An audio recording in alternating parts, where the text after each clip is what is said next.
దేవుని బట్టి మనం ధైర్యంగా ఉండాలంటే, అవునండి, ఆయన చిత్తానుసారంగా మనం ధైర్యంగా ఉండాలంటే ఆయన మాట ఏంటో మనం గ్రహించాలి.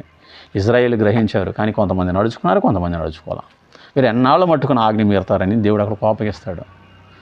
కాబట్టి ప్రియమైన బిడ్డలారా, జాగ్రత్త. మన జీవితంలో మొట్టమొదటిగా దేవుని బట్టి మనం ధైర్యంగా ఉండాలి అంటే ఆయన మాట ఏంటనేది నువ్వు నీ జీవితంలో తెలుసుకుని ఉండాలి. రెండవది ప్రియమైన బిడ్డ, దేవుని పనిలో నువ్వు ధైర్యంగా ఉండాలి. దేవుని పనిలో నువ్వు ధైర్యంగా ఉండాలి. చూడండి, నిర్గమాకాండంలో మనం చూస్తాం అన్నమాట. క్షమించండి, ద్వితీయోపదేశ కాండము 20వ అధ్యాయము 8వ వచనం. 20వ అధ్యాయం 8వ వచనం, ద్వితీయోపదేశ కాండం. నాయకులు జనులతో ఎవడు భయపడి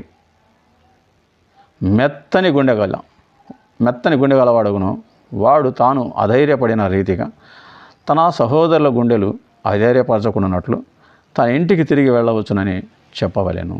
చూడండి, దేవుని యొక్క మాట. దేవుని సైన్యంలో ఎవరు ఉండకూడదు అంటే భయపడేవారు ఉండకూడదు. రెండవది, దేవునికి ఒక మాట చెప్పినప్పుడు ఆ మాటను తూచా తప్పక చేయడానికి నీకేం కావాలంటే మొదట ధైర్యం కావాలి. నువ్వు నిలబడాలి. మొదట ఒకని వైపు చూచేవాడు దేవుని సేవకు పనికిరాడు. అతి ఆశ కలిగిన వాడు దేవుని సేవకు పనికిరాడు. లోకుల మాట వినేవాడు అసలు దేవుని సేవకు పనికిరాడు. దేవుని మాట మాత్రమే వినేవాడై ఉండాలి. దేవుని మాటకు మాత్రమే చెవినిచ్చేవాడై ఉండాలని. ఈ లోకంలో అనేకులు చూస్తే ప్రయోజనం బిడ్డలారా, లోకుల మాటలు విని కుటుంబాల్లో గొడవలు పడేవాళ్ళు చాలామంది ఉన్నారు. లోకుల మాటలు విని చెడు పనులు చేసేవారు ఉన్నారు. అలాంటి వారు దేవునికి ఇష్టం అనరు, గుర్తుపెట్టుకోండి.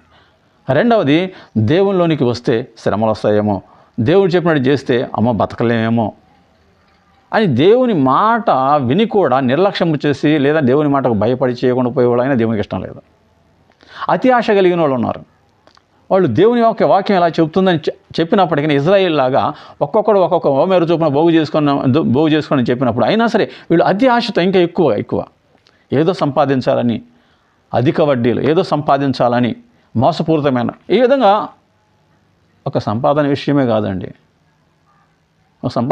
దేవుని మాటకు విరుద్ధముగా చేసే ప్రతి పని, అది అబద్ధము కావచ్చు, దోషంలో బూతులు తిట్టడం కావచ్చు, తల్లిదండ్రులను దూషించడం కావచ్చు, లేదా వారికి ఎదురు తిరగడం కావచ్చు,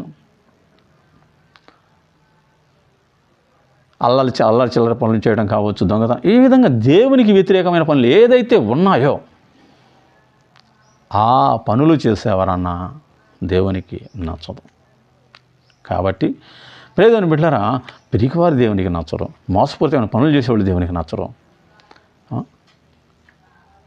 దేవుని పని అంటే భయపడేవారిని నిర్లక్ష్యం అసలు నచ్చరు.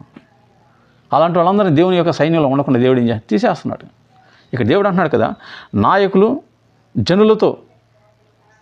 చెప్తున్నారు అక్కడ, జనులతో ఇలాగ చెప్తున్నారు ఏమని, ఎవడు భయపడి మెత్తని గుండెగల వాడగును వాడు తాను అధైర్యపడిన రీతిగా తన సహోదరుల గుండెలు అధైర్యపరచుకున్నట్లు తన ఇంటికి తిరిగి వెళ్ళవచ్చునని చెప్పవలెను.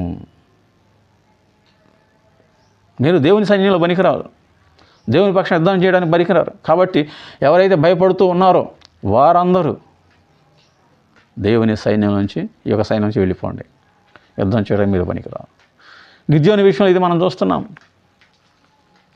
గిద్యోని విషయంలో ఏం చూస్తున్నామని ముగ్గురిని మనం చూస్తూ ఉన్నాం. ఒకటి